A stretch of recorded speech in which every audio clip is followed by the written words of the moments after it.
My husband's mistress knocked on my door and demanded that my children and I move out of our house. A woman I'd never seen before knocked on my door at 8 in the morning while my kids were eating breakfast. She stood there in designer heels and a dress that cost more than my monthly grocery budget.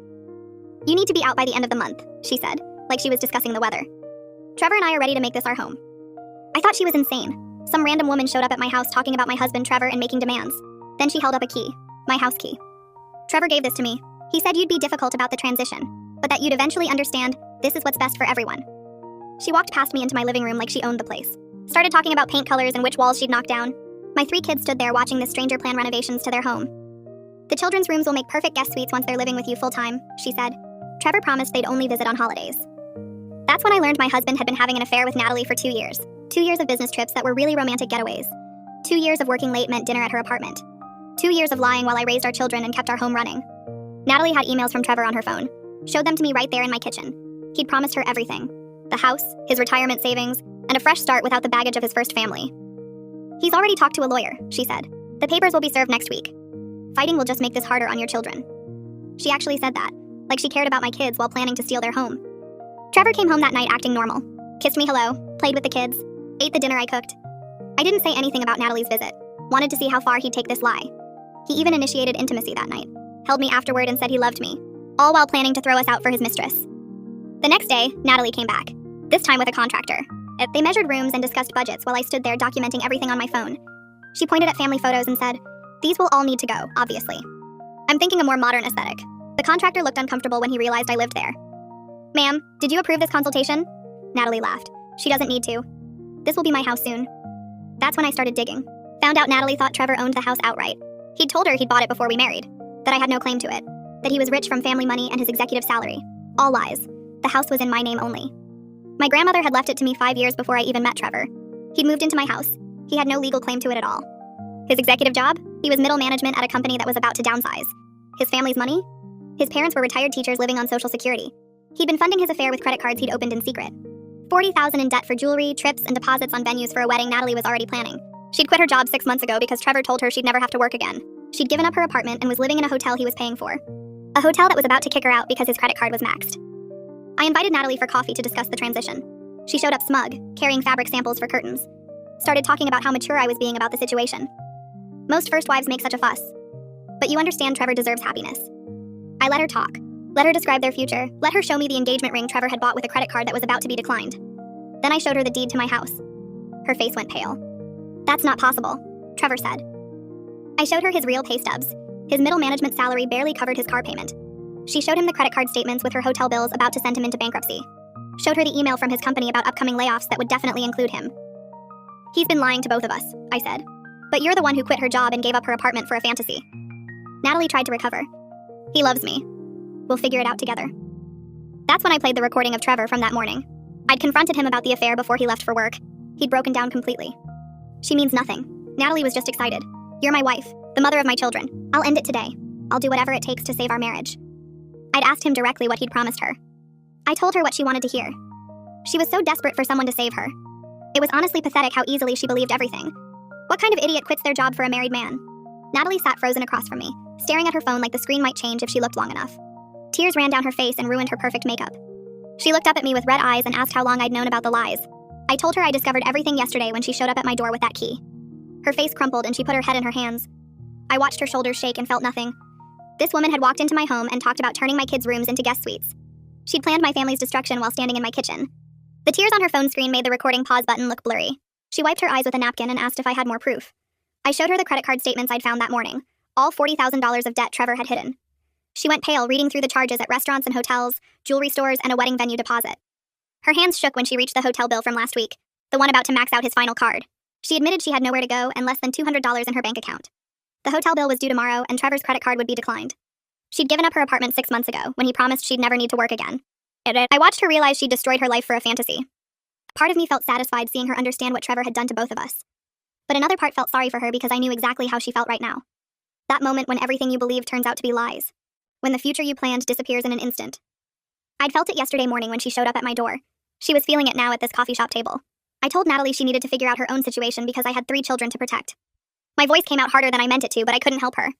She'd chosen to believe a married man's promises and quit her job without checking if any of it was real. Those were her choices, and now she had to deal with them. She nodded without looking at me and stood up from the table. The fabric samples for curtains sat between us, and she left them there when she walked out. I sat alone for another 20 minutes drinking cold coffee and trying to process everything. My husband had destroyed 2 women's lives with his lies. He'd promised Natalie a future that didn't exist while promising me a marriage that was already over. He'd spent money we didn't have on a relationship that meant nothing to him. The recording on my phone proved he'd called her pathetic for believing him. But he'd also called me his wife and the mother of his children while planning to throw us out. I didn't know which woman he'd lied to more. Maybe he'd lied to both of us equally. Maybe he'd lied so much he didn't even know what the truth was anymore. When I got home, Trevor was playing video games in the living room like nothing had happened, and our kids were at the school and he'd taken the day off work, claiming he felt sick. I stood in the doorway watching him mash buttons on the controller. His eyes stayed locked on the TV screen where cartoon characters fought each other. This was the man I'd been married to for 13 years, the father of my 3 children, the person I'd trusted completely with my life and my future. He looked like a stranger sitting on my couch in my house. His hair needed washing and he wore the same clothes from yesterday. Empty soda cans covered the coffee table and a pizza box sat open on the floor. He hadn't even bothered to clean up or pretend everything was normal. He just sat there playing games in the middle of the day while his life fell apart around him.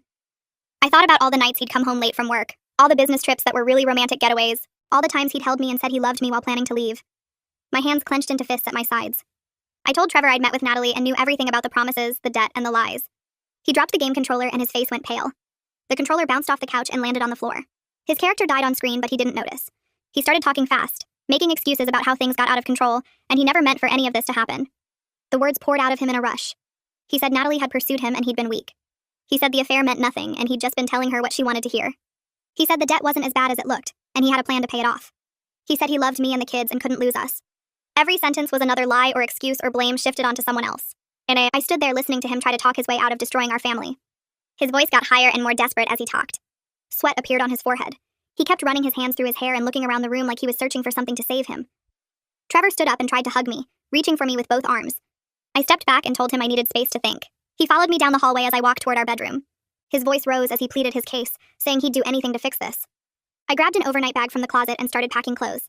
He stood in the doorway talking about counseling and second chances and how every marriage had problems. I packed pajamas for the kids and their toothbrushes from the bathroom. He followed me from room to room, his voice getting louder. I packed my laptop and phone charger. He grabbed my arm and I pulled away, telling him not to touch me. His face crumpled and he started crying, saying he couldn't lose me. I told him I was taking the kids to my sister's place for a few days, so I could figure out what to do next. He blocked the bedroom door and said we needed to talk this through right now. I told him to move. He didn't. I pulled out my phone and said I'd call the police if he didn't let me leave. He moved. I picked up the kids from the school early and told them we were having a sleepover at Aunt Lila's house. They climbed into the car excited, asking if they could stay up late and watch movies.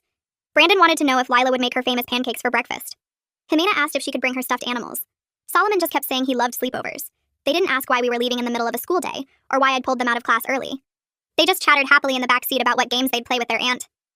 My phone buzzed constantly during the drive. Trevor sent 17 texts alternating between apologies and accusations that I was overreacting. He said I was being dramatic and making things worse. He said I was hurting the kids by taking them away from their home. He said I was refusing to listen to his side of the story. Then he'd apologize and beg me to come back so we could talk. Then he'd get angry again and say I was the one destroying our family. I turned my phone on silent and focused on driving. At Lila's apartment, I finally broke down and told her everything while the kids watched a movie in the other room. She held me while I cried on her couch. Then she got angry on my behalf, saying things about Trevor I wouldn't repeat in front of the kids. She paced around her living room listing all the ways he'd betrayed me. She brought me tissues and tea and let me talk until my voice went hoarse. She said she'd never liked Trevor but had kept quiet because I seemed happy. She said she'd always thought something was off about him but couldn't put her finger on it. Now it all made sense. She insisted I call a divorce attorney first thing tomorrow morning. She said I needed to protect myself and the kids before Trevor did more damage. She pulled up her laptop and started searching for lawyers who specialized in cases like mine. Her anger felt good because I was too tired to be angry anymore. I just felt numb and sad and scared about what came next.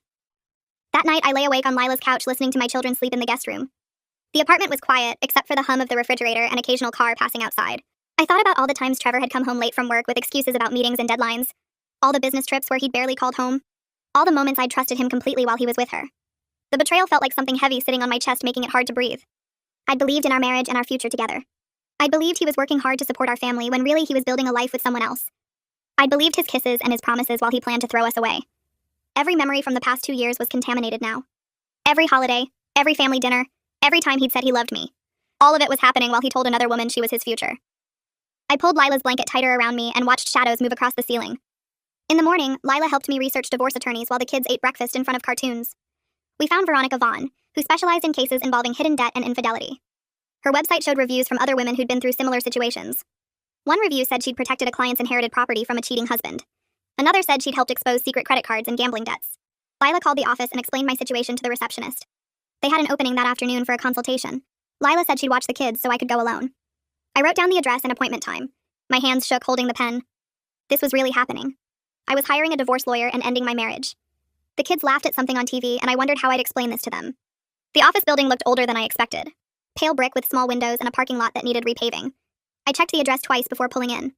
Veronica Vaughn's office was on the 3rd floor, and the elevator made grinding noises that matched how my stomach felt. The waiting room had beige carpet and magazines from 6 months ago. A receptionist smiled and told me to have a seat. I clutched my folder of documents and tried not to think about what I was actually doing here. Getting a divorce lawyer, ending my marriage, breaking up my kids' family. The door opened and a woman in her 50s walked out. She wore a navy suit and had gray streaks in her dark hair pulled back in a bun. Her handshake was firm and her eyes were kind but sharp. She led me into her office and gestured to a chair across from her desk. I sat down and opened the folder with shaking hands. The house deed came out first. She studied it carefully, running her finger down the page to where only my name appeared. Then I showed her the credit card statements I'd printed from Trevor's email. Her eyebrows went up as she scanned the charges. Hotels in Miami, jewelry stores, restaurant bills for 2. The recording played on my phone and she listened without interrupting. Trevor's voice filled the small office admitting Natalie meant nothing and calling her pathetic. When it ended, Veronica set down her pen and looked at me. She said I was in a strong legal position. The house belonged to me alone through inheritance. The debt was entirely in Trevor's name. I had evidence of his affair and his lies. She asked about our children and I told her about Brandon, Jimena, and Solomon. She made notes on a yellow legal pad. We talked about protecting my assets and keeping the kids stable through this. She asked if Trevor had access to our joint accounts and I said yes. She wrote something down and underlined it twice. Veronica explained that what Trevor did counted as financial infidelity. He'd hidden major debt while making decisions about our family's future. That would help my case in court. She said I needed to open a separate bank account right away and move my paycheck there. I should document everything we owned together. Get copies of bank statements, investment accounts, retirement funds, anything with both our names. Take photos of valuable items in the house. Make a list of everything. She said Trevor might try to hide assets or drain accounts once he knew I was serious about divorce. I needed to move fast. She could file for a restraining order on our joint savings to freeze it until the court decided how to split things. I asked how long this would take and she said it depended on whether Trevor fought me. If he contested custody or tried to claim he deserved part of the house, it could drag on for months. But given the evidence I had, she thought he'd eventually settle. I left her office with a list of tasks and a retainer agreement to sign. My hands still shook as I drove back toward my house. Trevor's car wasn't in the driveway when I pulled up. He'd be at work for another 4 hours at least. I went straight to his office and started opening drawers. File folders full of papers I'd never seen before. I photographed every page with my phone. Bank statements showing transfers I didn't recognize. Credit card bills I'd never known existed. Investment accounts I thought had more money in them. I downloaded statements from his laptop using the password he didn't know I knew. His email held more surprises. Messages to Natalie about trips they'd taken while I thought he was at conferences. Photos of them together at restaurants I couldn't afford. Receipts for jewelry I'd never received. I moved to his car next. The glove compartment had more credit card bills stuffed in the back. Charges at expensive hotels. Payments to wedding venues. Deposits on a honeymoon cruise. The total kept climbing as I added everything up. Not $40,000 like I'd thought. Closer to $45,000. All of it spent on another woman while I used coupons at the grocery store. I took photos of everything and uploaded them to a cloud account he couldn't access. Then I put everything back exactly where I'd found it. The whole process took 3 hours and left me exhausted and angry. Trevor's car pulled into the driveway at 6:15. I was still in his office with papers spread across the desk. I heard his footsteps come down the hall and stop in the doorway. He looked at me sitting in his chair, looked at the credit card statements laid out in neat rows, looked at the bank records showing transfers to accounts I wasn't supposed to know about.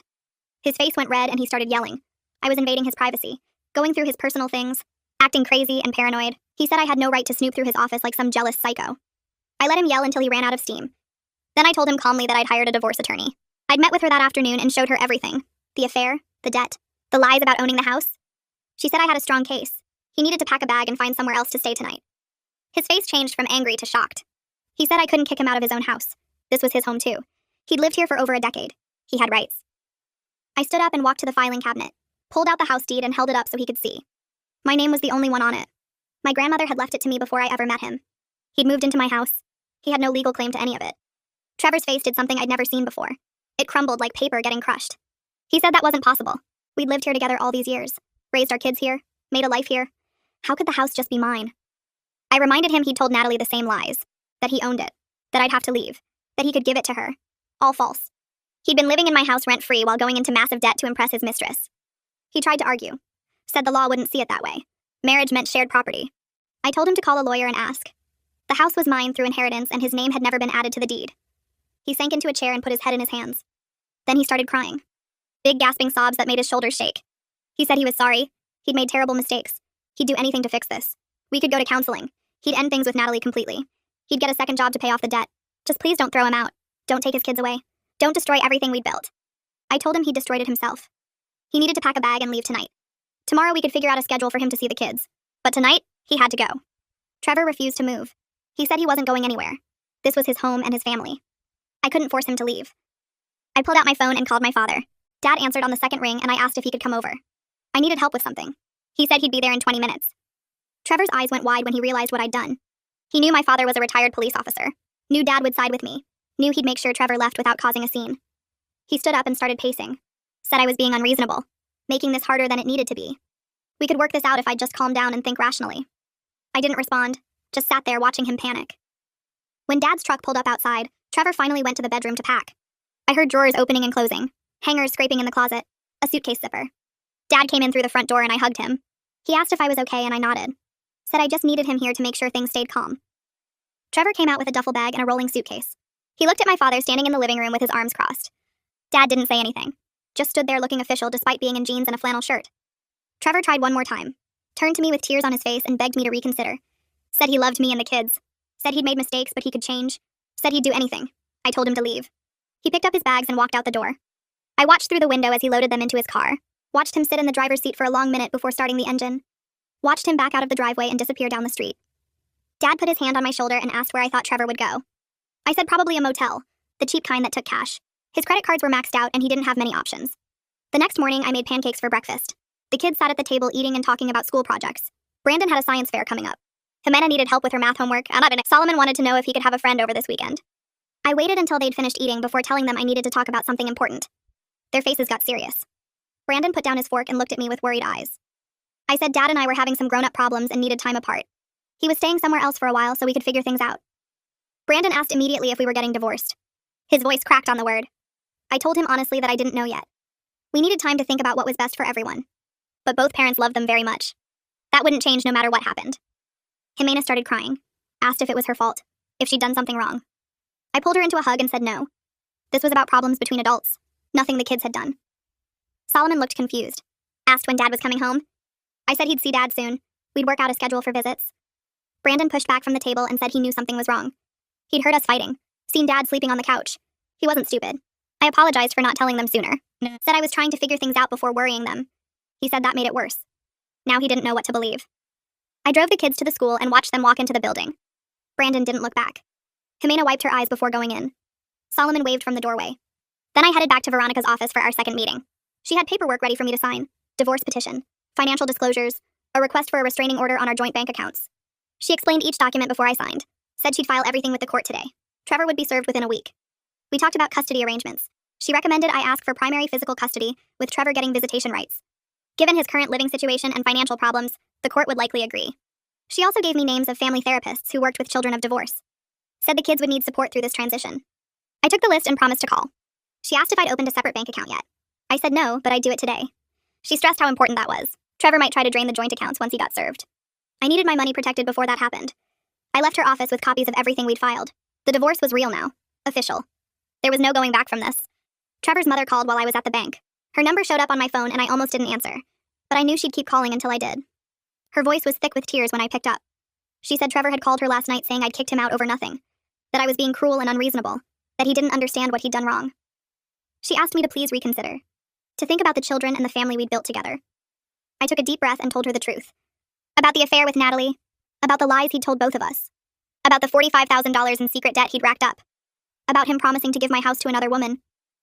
There was silence on the other end of the line. Then she said she had no idea. Trevor had told her everything was fine. That I was just going through something and being difficult. I said he'd lied to everyone. Me, Natalie, his parents, probably people at work. She apologized. Said she should have known something was wrong. Asked if there was anything she could do. I told her she could talk to Trevor about taking responsibility for his choices. About being honest for once. About being a good father even if he'd been a terrible husband.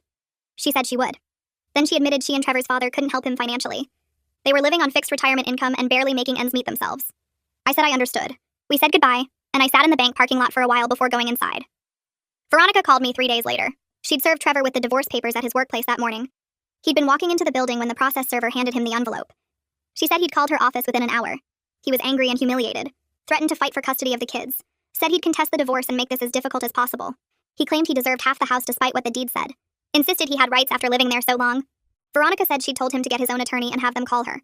That nothing he said would change the facts. The house was mine. The debt was his. The affair was documented. He had no legal ground to stand on. My phone rang minutes after I hung up with Veronica. Trevor's name flashed on the screen. I answered, and he immediately started yelling. How could I do this to him? Serve him at work where everyone could see. Humiliate him in front of his coworkers. I was destroying his reputation and his career. I said calmly that he'd destroyed those things himself. The divorce papers just made it official. He said he'd fight me for everything. The kids, the house, whatever money was left. I'd regret treating him this way. I told him to have his lawyer contact mine and ended the call. I spent the next morning researching family therapists who specialized in helping kids through divorce. Found Isabella Curtis online with reviews from other parents going through separations. Her office could see us that week. I called and scheduled appointments for all 3 kids. Brandon's would be Tuesday after school, Jimena's on Wednesday, and Solomon's on Thursday. The receptionist asked if I wanted to come in first to discuss the situation. I said yes and booked myself for Monday afternoon. That same day, Trevor's phone started ringing constantly. He was still staying at the motel, calling me every few hours with updates I didn't ask for. Around 3 in the afternoon, his name flashed on my screen again. I almost didn't answer, but something made me pick up. His voice sounded different. Panicked. He said his boss had called him into a meeting that morning. The company was doing layoffs. His entire department was restructured. They were eliminating his position. He had 2 months of severance pay, and then nothing. He started talking fast, saying we needed to stop the divorce proceedings, that we could work this out, that he'd made mistakes, but losing his job changed everything. We needed to be practical about our situation.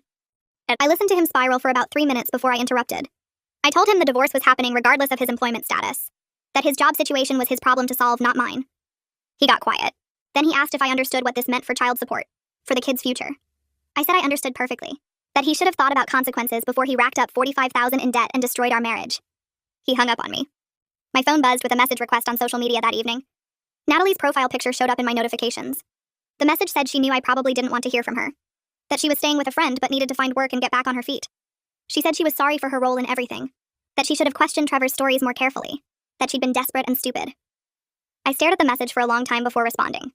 I told her I didn't know what she expected me to say. She replied immediately asking if we could meet for coffee one more time. She said she needed to show me something. I don't know why I agreed. Maybe I wanted to see how far Trevor's lies had spread. Maybe I just wanted to watch her suffer a little more. I told her to meet me at the same place we'd gone before, 2 days from now at 10 in the morning. Natalie looked worse than I'd ever seen her when she walked into the coffee shop. Her hair was pulled back in a messy ponytail, no makeup, wearing jeans and a plain shirt instead of the designer clothes she'd shown up in before. She had dark circles under her eyes like she hadn't slept in days. We sat down and she immediately started talking. Trevor had been calling her constantly. Sometimes he blamed her for ruining his marriage. Other times he begged her to take him back. He'd call at 2 in the morning crying, then call at 7 angry and accusing. She said she'd blocked his number twice, but he kept finding ways to contact her, using different phones, creating new email addresses, showing up at her friend's apartment building. She pulled out her phone and opened her messages, started scrolling through texts from numbers she didn't recognize, all from Trevor, all saying the same desperate things in different ways. I read through the messages she showed me. Trevor was telling her I was being unreasonable, that I'd kicked him out over nothing, that he still loved her, and they could still be together once he sorted out the divorce. He was promising her they'd get through this together, that his lawyer said he had a good case for getting half the house, that his severance pay would tide them over until he found a better job. Every single thing he was telling her was a lie. I looked up at Natalie and saw she knew it too. She said she'd finally looked up property records online, verified that I owned the house outright. She'd called his company pretending to be calling for him and learned about the layoffs. She'd checked court records and seen the divorce papers. She said she couldn't believe she'd been so stupid, that she'd given up everything for someone who couldn't tell the truth about anything. I told her Trevor was still lying to both of us because he couldn't face reality, that he'd rather keep spinning stories than deal with what he'd done. Monday afternoon, I met with Isabella Curtis alone before bringing the kids in. She had a warm office with comfortable chairs and toys in the corner for younger children. I explained the whole situation while she took notes. The affair, the lies, the financial mess, the divorce. She asked about the kids and how they were handling everything. I told her Brandon was angry and withdrawn. Jimena kept asking if this was her fault. Solomon didn't fully understand, but he could sense something was wrong. Isabella said those reactions were completely normal for their ages. She'd work with each of them individually at first, and then maybe do some family sessions later. She also suggested I consider individual therapy for myself. I said I'd think about it. The kids had their first sessions that week. Brandon went first and barely talked according to Isabella. He answered her questions with one-word responses, and spent most of the time staring at the floor. Jimena cried through half of her session asking if Mommy and Daddy would get back together. Solomon mostly played with the toys and asked when he could see his dad again. Isabella called me after all 3 appointments and said they were processing things normally. Brandon's anger was expected. Jimena's sadness made sense. Solomon's confusion was appropriate for his age. She wanted to see them weekly for now and check in with me every few weeks about their progress. Maddox came over on Saturday with his toolbox and a bag from the hardware store. He'd bought new locks for all the doors and a security camera for the front entrance. I told him Trevor had been driving by the house at weird hours, sometimes late at night, sometimes early in the morning before the kids woke up. He'd sit in his car across the street for 20 minutes just staring at the house. Maddox installed the new locks first. Then he mounted the camera above the front door and showed me how to check the footage on my phone. We spent the rest of the afternoon loading Trevor's remaining stuff into Maddox's truck. His clothes from the closet, his books from the shelves, his tools from the garage. Everything went into boxes and then into a storage unit Maddox had rented. I kept the key. Trevor could get his things when he found a permanent place to live. That evening, I sat down with each kid separately to answer their questions. Brandon came first. He sat on his bed with his arms crossed and asked me directly if Dad had cheated on me. I told him yes. He asked if that's why we were getting divorced. I said yes. He wanted to know if Dad was coming back. I said no. He nodded and didn't say anything else for a while. Then he asked if I was okay. I told him I would be. Jimena was next. She curled up next to me on the couch and asked if we could ever be a family again. I told her gently that Dad and I wouldn't be married anymore, but we'd both always be her parents. She asked if it was because of something she did. I promised her this had nothing to do with her or her brothers, that sometimes adults make bad choices that hurt the people they love. Solomon just wanted to know if he'd still see his dad. I told him yes, that Dad loved him very much and they'd spend time together soon. Trevor called me the following week saying he'd found an apartment. It was small and not in a great area, but it was all he could afford with his severance pay. He'd moved his stuff out of storage. He asked if he could see the kids. I said yes, but only supervised visits for now. We agreed he could come to Lila's house every other Saturday afternoon. The first visit happened that weekend. Trevor showed up with a bag of toys he couldn't afford and guilt written all over his face. The kids were excited to see him at first. They ran to him and he hugged them tight. But the afternoon was awkward. Long silences, forced conversations, Trevor trying too hard to act like everything was normal. Brandon barely engaged. Jimena kept looking at me like she needed permission to enjoy herself. Solomon was the only one who seemed genuinely happy. When Trevor left, he hugged each kid and promised he'd see them again soon. The phone calls started coming a few days later. Unknown numbers at first, then calls from 800 numbers, all looking for Trevor. Credit card companies wanting to know where he was, when he'd be making payments, if I knew how to reach him. I explained each time that we were separated, that I didn't have access to his accounts or his financial information. I gave them his new address and his phone number. One collector told me they were considering legal action, that the debt had gone unpaid for months, that they'd tried reaching him at his work number but he was no longer employed there. I felt a wave of relief knowing those accounts were only in his name, that his financial disaster couldn't touch me or the kids. Veronica filed the paperwork for temporary custody and child support the following Monday. She called me that afternoon to explain the court had scheduled a hearing for 3 weeks out. The judge would review Trevor's employment situation and determine support based on his previous salary, even though he currently had no income. She warned me Trevor's lawyer would argue for reduced payments given his unemployment, but the court typically expected parents to maintain their earning capacity. Trevor would need to find work fast or face serious consequences for non-payment. I scheduled an appointment with Kira Barrett, a credit counselor Veronica recommended. Her office was in a small building downtown, decorated with motivational posters about financial freedom. Kira was younger than I expected, maybe 30, with bright red glasses and a warm smile. She pulled up spreadsheets on her computer and asked detailed questions about my income, bills, and monthly expenses. I showed her bank statements, utility bills, and my paycheck stubs. She typed numbers into her software and studied the results. After 20 minutes, she turned the screen toward me and walked through a detailed budget. My income alone could cover everything since I owned the house outright. No mortgage meant I had flexibility other single parents didn't have. It would be tight, she said, especially with 3 kids. But manageable if I planned carefully and built an emergency fund. She helped me identify areas to cut back and showed me how to track spending. By the end of the meeting, I felt lighter. I could do this without Trevor's money. The house my grandmother left me was saving my family. That night after the kids went to bed, I opened my laptop to check email. Trevor had sent a message at 2 in the morning with the subject line, "I'm sorry." I almost deleted it without reading, but curiosity won. The email was long, rambling, full of apologies and self-pity. He wrote that he messed up everything and didn't know how to fix it, that he never meant to hurt me or the kids, that Natalie had pursued him and he was weak, that he was scared and made terrible choices. He claimed he still loved me and wanted to work things out if I'd give him another chance. The whole thing made me angry all over again. No real accountability, just excuses. He blamed Natalie for pursuing him instead of owning his decisions. He talked about his fear and weakness like those were valid reasons to destroy our family. I closed the laptop without responding. He didn't deserve my energy. 2 weeks later, I heard through a mutual friend that Natalie found work as a receptionist at a dental office. She'd rented a small studio apartment in a cheaper part of town, the kind of place she never would have considered when she thought she was marrying into money. The friend said Natalie had blocked Trevor's number and refused to talk about him. She'd apparently told people she learned an expensive lesson about believing men who make big promises.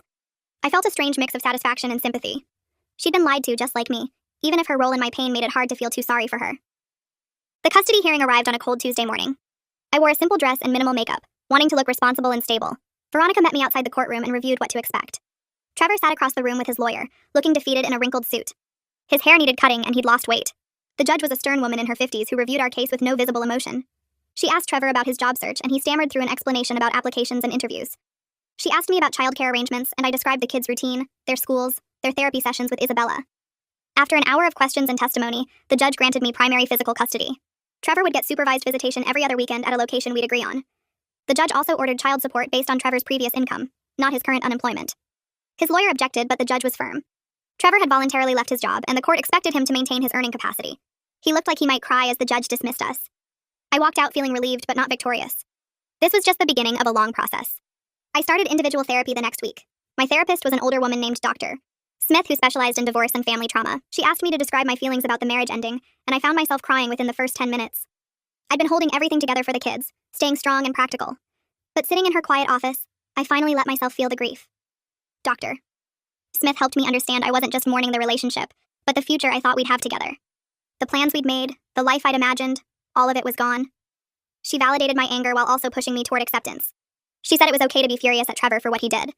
But eventually, I'd need to process that anger and move forward for my own peace. The sessions became a safe place to be honest about my pain, without worrying about how it affected my kids. Trevor called me 3 weeks after the hearing to say he'd found a job. Sales position at a car dealership, commission-based, paying less than his previous salary but giving him some income.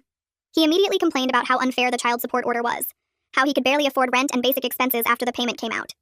I reminded him these were consequences of his own choices. He created the debt, had the affair, lost his job through his own actions. The judge's order wasn't unfair, it was holding him accountable. He got quiet and then asked if we could talk about reducing the amount. I said no and ended the call. Veronica had already told me the court was unlikely to modify the order this quickly anyway. The kids started their new routine of visiting Trevor every other weekend at Lila's house. She'd agreed to supervise until the court decided Trevor could have unsupervised time. The first few visits were awkward. Brandon barely talked to his father, clearly still angry about everything that happened. Jimena tried to act normal, but Isabella said she was struggling with divided loyalty, wanting to love her dad, but feeling like that betrayed me. Solomon was the only one who seemed genuinely happy during visits, too young to fully understand the complications. Trevor brought them small gifts he couldn't afford and tried too hard to make everything fun. The kids came home exhausted from the emotional effort of pretending things were okay.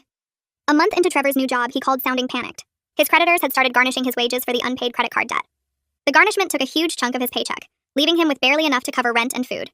He asked again about reducing child support, and I refused again. I felt no sympathy for his financial crisis. He'd created it by lying and spending money he didn't have on an affair. Veronica confirmed the court wouldn't modify the order this soon, especially since his financial problems were self-inflicted. Trevor would have to figure out how to live on what was left after his obligations were met. 2 weeks later, a thick envelope arrived from a bankruptcy attorney named Antonio Hodges. The letter explained Trevor was filing for Chapter 7 bankruptcy to discharge the credit card debt. I called Antonio's office immediately, worried this might affect me somehow. Antonio was patient and professional, explaining the bankruptcy was Trevor's alone since the debt was only in his name. It wouldn't touch my credit or my assets. The discharge would eliminate Trevor's obligation to the credit card companies, but wouldn't affect child support or any other court-ordered payments. I hung up feeling grateful all over again that I'd kept my finances separate from Trevor's. His financial disaster was his problem, not mine or the kids'. Dad came over on a Saturday morning with a yellow notepad and his reading glasses. We sat at the kitchen table while the kids watched cartoons in the living room. He'd already looked at my budget spreadsheet and made notes about where I could cut back and where I had some flexibility. We started with the basics, figuring out exactly how much I could put away each month without making life hard for the kids. It wasn't much, maybe $100 split 3 ways into separate savings accounts. Dad showed me how compound interest worked over 10 years, drawing little graphs on his notepad. The numbers looked small now, but they'd grow. Brandon would be starting college in 6 years and every dollar mattered. Dad told me about 529 plans and tax advantages I didn't understand. He explained it twice until it made sense. We set up automatic transfers so I wouldn't have to think about it each month. The money would move from checking to savings before I could spend it on something else. Dad looked at me across the table and said he was proud of how I handled everything. That I protected my children and kept my head clear when most people would have fallen apart. His words made my throat tight. I'd felt like I was barely holding things together, just reacting to each new crisis. But Dad saw strength I didn't know I had. He squeezed my hand and said my grandmother would be proud too. She'd left me the house knowing I'd need that security someday. Maybe she'd known better than I did what kind of man Trevor would turn out to be. Friday afternoon, Trevor texted saying he couldn't take the kids this weekend. Said he had the flu and didn't want to get them sick. I stared at the message knowing it was probably a lie. He'd been getting more withdrawn lately, showing up to pickups looking exhausted and defeated. The kids were already packed, excited to show him their school projects. I called them into the kitchen and explained Dad wasn't feeling well. Brandon's face went hard. He said he knew this would happen, that Dad would start flaking out on them. Jimena looked like she might cry but held it together. Solomon just asked if they could still go next weekend instead. I tried to sound positive, telling them Dad loved them and would never miss a visit unless he was really sick. Brandon wasn't buying it. He said Dad let everyone down. That's what he did. I wanted to defend Trevor but couldn't find the words. My son was right. Trevor had a pattern of disappointing people when things got hard. I suggested we have a movie night instead. Order pizza and make it special. The kids agreed, but the excitement was gone. They went back to their rooms to unpack while I texted Trevor back saying I hoped he felt better. He didn't respond. Later that night, I heard Brandon on the phone with Trevor, his voice tight with anger. I stood outside his door listening. Brandon told his father he didn't believe the flu story, that everyone could tell he was just depressed about his life. Trevor must have said something because Brandon got quiet. Then my son said something that broke my heart. He told Trevor he was tired of making excuses for him to Jimena and Solomon, that the younger kids still believed Dad was a good person, but Brandon knew better. He hung up without saying goodbye. 3 weeks later, Veronica and I sat in a conference room with Trevor and his attorney for mediation. The mediator was a woman in her 50s who spoke in calm, measured tones. Trevor looked worse than I'd seen him, his shirt wrinkled and his hair too long. His attorney was young, probably fresh out of law school, clearly working cheap. Veronica had her files organized in neat folders, every document labeled and tabbed. Trevor's attorney started by saying his client wanted more visitation time and a reduction in child support. He argued Trevor had completed his parenting class and proved himself responsible. The support amount was leaving him unable to afford basic necessities. Veronica countered that Trevor's financial problems were self-inflicted and not the children's burden. The court had already set support based on his earning capacity, not his current situation. The mediator asked what visitation arrangement we could agree on. I said I'd accept unsupervised visits once Trevor completed the parenting class, which he had. Trevor looked relieved until Veronica added that the support amount would stay the same. His attorney argued for another 20 minutes, but the mediator sided with us. Trevor's debt and unemployment were consequences of his choices. The children shouldn't suffer because their father made poor decisions. We compromised on a schedule where Trevor got the kids every other weekend and one evening per week. He'd have them for half the summer break. But the support stayed at the court-ordered amount. Trevor signed the agreement without looking at me. His attorney packed up quickly, probably embarrassed by how poorly the mediation went. Veronica and I stayed behind to review the paperwork. She said this was a good outcome, that Trevor's attorney had been grasping at straws. I felt tired more than victorious. This was my children's father sitting across from me looking broken and desperate. There was no satisfaction in watching him fall apart, just sadness that this was what our marriage had become. The divorce was finalized on a Tuesday morning in late October, 3 months after Natalie knocked on my door. I wore a navy dress and carried a folder with copies of everything. Trevor sat with his cheap attorney at the other table. The judge reviewed the settlement agreement and asked if we both understood the terms. We both said yes. She asked if either of us wanted to contest anything. We both said no. The judge signed the papers and declared our marriage dissolved. It took less than 15 minutes. I felt relief wash over me mixed with this weird sadness I hadn't expected. This was really over. 13 years of marriage ended with a judge's signature and a few questions. I looked at Trevor across the courtroom and barely recognized him. He'd aged 10 years and 3 months. His face was drawn, his eyes empty. He sat there with his attorney who couldn't afford a decent suit, facing the reality of everything he'd lost. His house that was never his wife who'd trusted him completely, his children who were learning to live without him, his financial security that had been built on lies and credit cards. The judge asked if there was anything else and we both said no. Veronica gathered her papers and we left through the side door. Trevor and his attorney went out the front. I didn't try to talk to him. There was nothing left to say. I kept my married name when I filled out the paperwork at the DMV. The clerk asked if I wanted to change it back and I said no. My kids had this last name, and I didn't want them confused about family identity. Didn't want them wondering why mom had a different name on the school forms and permission slips. The house stayed solely in my name, exactly as it had been. Trevor had no claim to any of my assets. The settlement made that crystal clear. My grandmother's gift remained mine, protecting me and my children exactly as she'd intended. I drove home from the courthouse feeling strange, free but also unmoored. I'd been a wife for 13 years, and now I wasn't. That identity had shaped so much of my daily life. Now I had to figure out who I was as just me. Not Trevor's wife, not part of a couple.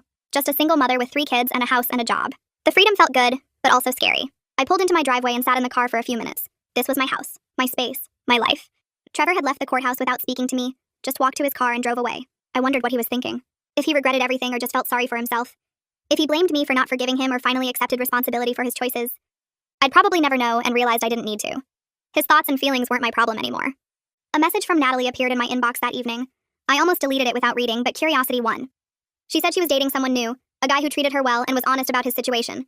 He had his own place and a steady job and didn't make promises he couldn't keep. She thanked me for showing her the truth about Trevor, even though it was painful at the time. Said she'd learned an expensive lesson about believing men who made big promises. She hoped I found happiness and that my kids were doing okay. The message was short and genuine. I wrote back saying I was glad she'd moved on and wished her well. No hard feelings. We'd both been victims of Trevor's lies in different ways. She'd lost a job and an apartment. I'd lost a marriage and years of trust. Neither of us deserved what he'd done. I closed the laptop and didn't think about Natalie again. She was moving forward with her life, and I needed to do the same. Trevor finished his parenting class 6 weeks after the divorce was final. The court approved unsupervised visitation, and suddenly my kids were packing bags to stay at his apartment for the weekend. I helped them pack on Friday afternoon, making sure they had everything they needed. Solomon was excited, asking if Dad had toys at his new place. Jimena was nervous, asking if I'd be okay alone. Brandon was quiet, just throwing clothes in his bag without much care. I drove them to Trevor's apartment across town. It was in a complex near the highway, small and basic. Trevor met us in the parking lot and helped carry bags upstairs. I didn't go inside, just watched them disappear through the door. Then I drove home to an empty house. I paced the living room for an hour, checking my phone every few minutes.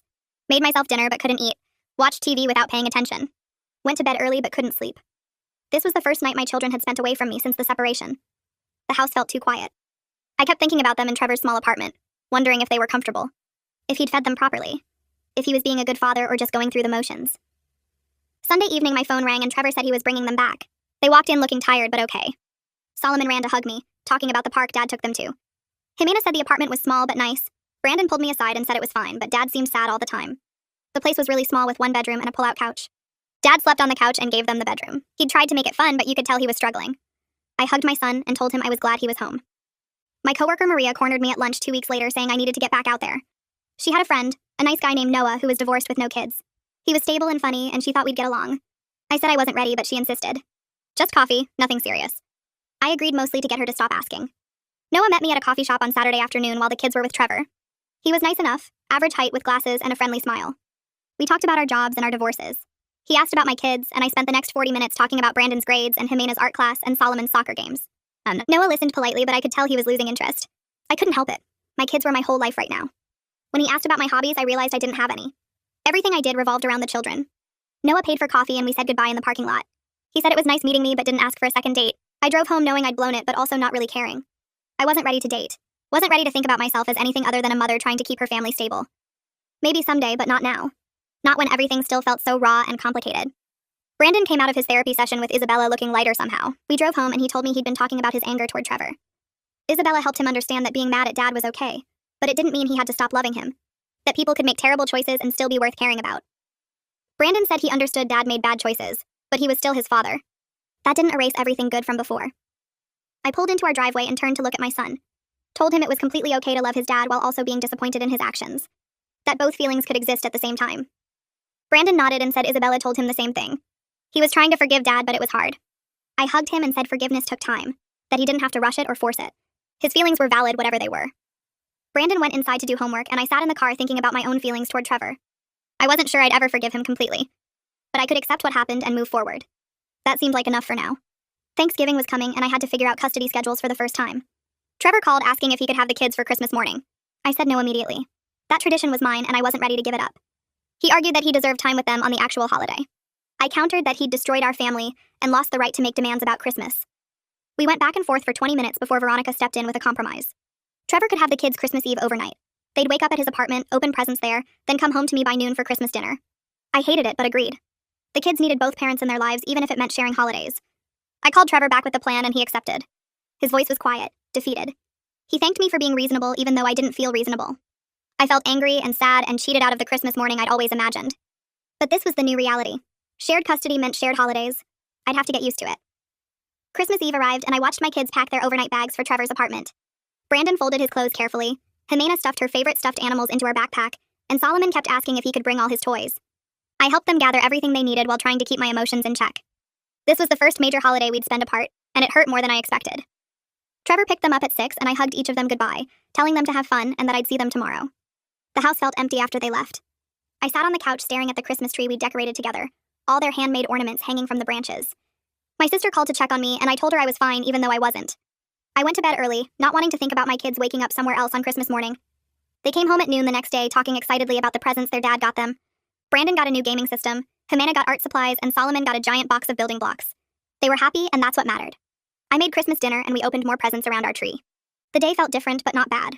Just different. We were figuring out how to make this work. Trevor called in February to tell me his bankruptcy was officially discharged. His wages weren't being taken anymore, and he could actually afford things again. He said he was looking for a better apartment with 2 bedrooms, so the kids could have their own space when they visited. I told him that sounded good and meant it. The kids needed a comfortable place at both homes. A few weeks later, he moved into a nicer place across town with actual bedrooms instead of just a pull-out couch. The kids came back from their first weekend there, excited to show me pictures of their room. They had bunk beds and their own closet and space for their stuff. Trevor seemed to be accepting his situation instead of fighting against it. He was still their father, and I wanted him to be a good one, even if our marriage was over. My boss called me into her office in March, and I assumed I'd done something wrong. Instead, she told me the company was promoting me to senior analyst with a significant salary increase. I'd been handling extra projects since the divorce, throwing myself into work to stay busy, and apparently it showed. The raise meant I could put more money into the kids' college funds and start an actual emergency savings account, instead of just hoping nothing broke. I drove home feeling lighter than I had in months. The financial stress that had been weighing on me eased up. I could breathe a little easier knowing we were secure. That night, I took the kids out for ice cream to celebrate and didn't worry about the cost. The independence felt powerful. I was taking care of my family on my own, and it was working. Jimena came out of her therapy session with Isabella in April and seemed more relaxed than usual. On the drive home, she told me Isabella said she was doing really well adjusting to having 2 homes. She wasn't as sad anymore and felt okay about the new normal.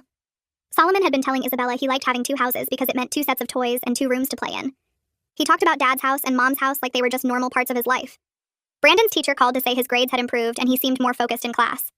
His anger had transformed into something else, a maturity that made him seem older than 12. All three of them were finding their way through this. I ran into Trevor at Brandon's school science fair in May. We stood awkwardly near the refreshment table before he started asking about the kids' progress. I told him about their therapy updates and Brandon's improved grades. He looked genuinely happy to hear it. Then he apologized again for everything, saying he was in therapy now working on himself. He wanted to understand why he'd made such terrible choices. I told him I appreciated that, and was glad he was being a good father, despite everything that happened. We talked for another 10 minutes about normal parent stuff like summer camps and school supply lists. It felt strange but not bad. We could do this co-parenting thing without hating each other.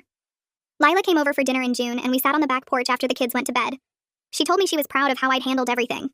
I could have made Trevor's life much harder, could have turned the kids against him, could have dragged everything out in court, but I chose to protect the kids and let them love their father. She said that took real strength. I told her I did it for Brandon, Jimena, and Solomon, not for Trevor. They needed both parents in their lives even if those parents weren't together anymore. Lila squeezed my hand and said I was a better person than she would have been. I didn't feel particularly noble. I just felt tired and ready to move forward. 6 months after the divorce was final, I woke up one Saturday morning and realized I felt genuinely happy. The house was peaceful without the tension of Trevor's lies hanging over everything. My kids were laughing in the living room playing a board game. I had money in savings and a job I was good at. The panic and anger that had consumed me for months had faded into something manageable. I wasn't interested in dating yet. Couldn't imagine letting someone new into our lives, but I was open to the possibility eventually. Maybe someday. For now, I was content with the life I'd built for myself and my children. Brandon mentioned in July that their dad had a girlfriend. The kids had met her a few times and said she was nice but not trying to be their mom. Her name was Sarah and she worked as a nurse. She knew about the affair and the divorce and accepted Trevor anyway. I felt relieved hearing that. Trevor had found someone appropriate who understood his situation. He wasn't repeating his pattern of lies and manipulation. The kids seemed comfortable with her, which was all that mattered. I didn't need to meet Sarah or be friends with her. I just needed to know she was treating my children well. I used money from my promotion to take the kids on vacation to the beach in August. We spent a week building sandcastles, collecting shells, and swimming in the ocean. Brandon taught Solomon how to body surf, and Jimena found a perfect sand dollar she wanted to keep forever. We ate ice cream for dinner one night and stayed up late watching movies. On the last evening, Brandon and I walked along the shore while the younger two played in the sand. He told me this was the happiest he'd seen me in forever. I realized he was right. I was happy. Actually happy. Not just pretending for their sake. Isabella called in September to discuss the kids' progress. They were adjusting well to their family structure and didn't need weekly therapy anymore. She recommended monthly check-ins just to make sure everyone stayed on track. The kids had done the work and come through it okay. I scheduled my own therapy appointment for later that week because I wanted to keep processing everything. The sessions helped me plan for the future instead of dwelling on the past. And I was building a new life and I needed support to do it right. I called the bank in October to ask about refinancing options. The house needed some repairs and I'd taken out a small mortgage to cover the work. My credit was solid and the interest rates had dropped since I'd originally borrowed the money.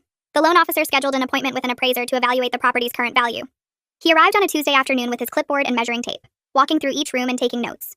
He examined the kitchen renovations, the updated bathrooms, and the new roof I'd installed last spring.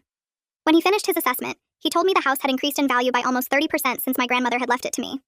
The neighborhood had become more desirable and properties like mine were selling quickly.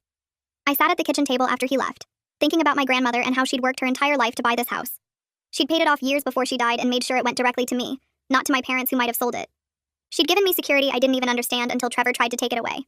The refinancing went through within 3 weeks and my monthly payment dropped by $200. That money went straight into the kids' college fund. Trevor sent me a text in November asking if we could switch to a shared calendar app for coordinating the kids' schedules. He'd missed a soccer game because I'd told him about it through email, and he claimed he hadn't seen the message. I downloaded the app and started entering all the kids' activities, medical appointments, and school events. He did the same with his visitation schedule and any plans he made with them. We kept our messages focused entirely on logistics. No personal comments, no discussions about our failed marriage, just information about Brandon, Jimena, and Solomon. It worked surprisingly well. I could see when he planned to pick them up, what activities he'd scheduled during his weekends, and any changes to his availability. He could see the same from my end. We weren't friends, and we'd never be friends, but we'd figured out how to cooperate for the sake of our children. The anger I'd felt for so long had faded into something manageable. I didn't hate him anymore. I just felt nothing when I thought about him, which seemed like progress. The following October marked a year since the divorce was finalized. My sister suggested I host a dinner party to celebrate moving forward with my life. I invited Lila, Remy, Maddox, and a few close friends who'd supported me through everything. I spent the afternoon cooking and setting the table, feeling genuinely excited about having people in my house for something happy. The kids helped me arrange flowers and put out the good dishes. Everyone arrived around 6, bringing wine and desserts and filling the house with conversation and laughter. My father stood up halfway through dinner and raised his glass. He talked about resilience and new beginnings, about how proud he was of the way I'd protected my children and rebuilt our lives. He said I'd shown incredible strength and he knew my grandmother would be proud. I looked around the table at my kids, my sister, my brother, my parents, and the friends who'd stayed by my side. I had everything I truly needed right there in that room. The life I'd built wasn't the one I'd planned, but it was good, and it was mine, and nobody could take it away from me. I tucked Solomon into bed one night in late October after reading him his favorite story. He looked up at me with his serious 6-year-old expression and told me he was happy even though things were different now. He said he loved both his parents and liked having 2 homes where people wanted him. He got to have 2 Christmases and 2 birthdays, and Dad's apartment had a pool. I kissed his forehead and smoothed his hair back, feeling my chest tighten with emotion. We'd all survive this crisis and come out stronger on the other side. My kids were okay. They were more than okay. They were thriving despite everything that had happened. I turned off his light and stood in the doorway for a moment, watching him settle into sleep.